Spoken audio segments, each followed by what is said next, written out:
A blessed day everyone to my dearest brother and sisters in Christ. Narito po muli ang inyong Mr. Real Talk na magbabahagi ng salita ng Diyos sa ating lahat, lalo na sa ating mga followers dito po sa Facebook at sa TikTok. So sa pagkakataong ito ay nais ko po sana sa inyong ibahagi ang salita ng Diyos patungkol kay Jehovah El Shaddai, the Lord God Almighty. In Genesis chapter 17 verse 1, the Bible says, "And when Abraham was 90 years old and 9, the Lord appeared to Abraham and said unto him, I am the Almighty God, walk before me and be thou perfect."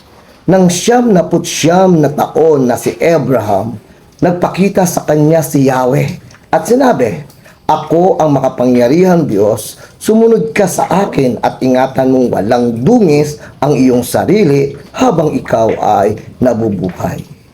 Ang kahulugan ng El Shaddai.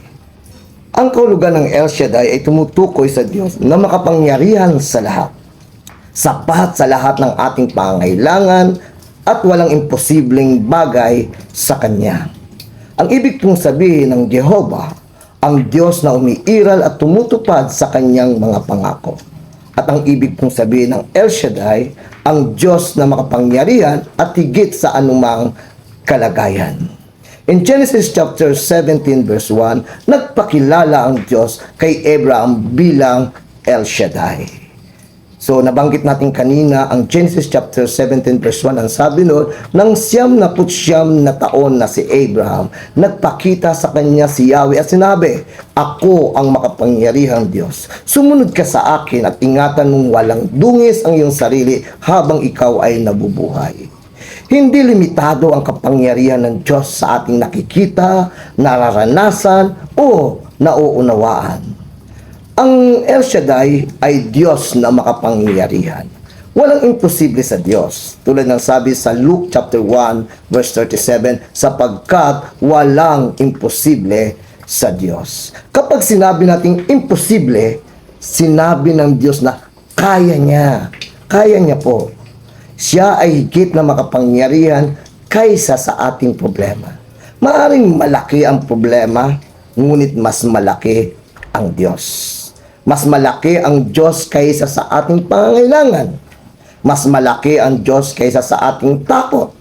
Mas malaki ang Diyos kaysa sa ating kabiguan. Mas malaki ang Diyos kaysa sa ating kinabukasan. Ang El Shaddai ay Diyos na nagbibigay ng kasapatan. According to the 2 Corinthians chapter 12, verse 9, "And he said to me, My grace is sufficient for thee, for my strength is made perfect in weakness. Therefore, most gladly I will rather boast in my infirmities, that the power of Christ may rest upon you." Ang aking biyaya ay sapat sa iyo. Minsan hinihingi natin sa Diyos na alisin niya ang problema. Ngunit ang sagot niya ay maaring bigyan tayo ng sapat na biyaya upang malampasan ito. Tatlong bagay na sapat sa atin. Una, sapat ang kanyang biyaya. Amen? Pangalawa, sapat ang kanyang lakas. Pangatlo, sapat ang kanyang presensya. Hindi natin kailangang magkaroon ng lahat ng sagot upang magpatuloy. Kailangan lamang natin magtiwala sa Diyos na may hawak ng lahat. Ang El Shaddai ay Diyos na tumutupad sa kanyang pangako. Ang pangako ng Diyos kay Abraham ay tila imposible dahil sa kanyang edad at kalagayan, ngunit ginawa ng Diyos ang kanyang ipinangako. Sa Genesis chapter 17 verse 6, nangako ang Diyos na pagpapalain at pararamihin ang lahi ni Abraham. Maaring maantala ang pangako, ngunit hindi kailanman nabibigo ang Diyos. Ang timing ng Diyos ay maaring hindi katulad ng ating timing.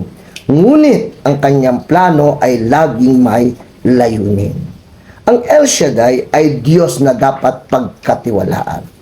Kawikaan chapter 3 verse 5 to 6 or Proverbs chapter 3 verse 5 to 6, the Bible says, "Trust in the Lord with all your heart and lean not on your own understanding. In all your ways acknowledge Him, and He shall direct your path." Kapag hindi na natin naiintindihan ang nangyayari, magtiwala. Kapag hindi natin nakikita ang sagot, magtiwala. Kapag tila walang pagbabago, magtiwala. Dahil ang hindi natin nakikita ay nakikita ng El Shaddai. Paano natin makikilala ang El Shaddai sa ating buhay? Sa panahon ng pangangailangan, siya ang ating provider. Sa panahon ng kahinaan, siya ang ating lakas. Sa panahon ng takot, siya ang ating tagapagtanggol. Sa panahon ng pagsubok, siya ang ating kanlungan. Sa panahon ng paghihintay, siya ang Diyos na tapat sa kanyang pangako. Ang ating tugon sa El Shaddai, sumunod ka sa akin at ingatan mong walang dungis ang iyong sarili habang ikaw ay nabubuhay. That is according to Genesis chapter 17 verse 1. Hindi sapat na malaman lamang natin na makapangyarihan ang Diyos. Tinatawag niya tayo na mamuhay ng may pananampalataya at pagsunod. Tatlong tugon, magtiwala ka sa kanyang kapangyarihan. Sumunod sa kanyang salita. At magpatuloy kahit hindi pa nakikita ang kasagutan. Kaya mga kapatid, kapag dumating ang araw na pakiramdam natin ay wala ng pag-asa, alalahanin natin, Jehovah El Shaddai, ang Diyos na makapangyarihan sa lahat. Ang problema natin ay may hangganan. Ang lakas natin ay may hangganan. Ang pangunawa natin ay may hangganan. Ngunit, ang kapangyarihan ng Diyos ay walang hangganan. Kaya huwag tayong susuko. Huwag tayong matakot. Huwag tayong mawalan ng pananampalataya. Kung ang Diyos ang ating kasama, may pag-asa pa. Kung ang Diyos ang ating pinagtitiwalaan, may lakas pa. At kung ang Diyos ang gumagawa, walang imposible. Jehovah El Shaddai, He is more than enough. Kaya ang ating Jehovah El Shaddai, the Lord God Almighty.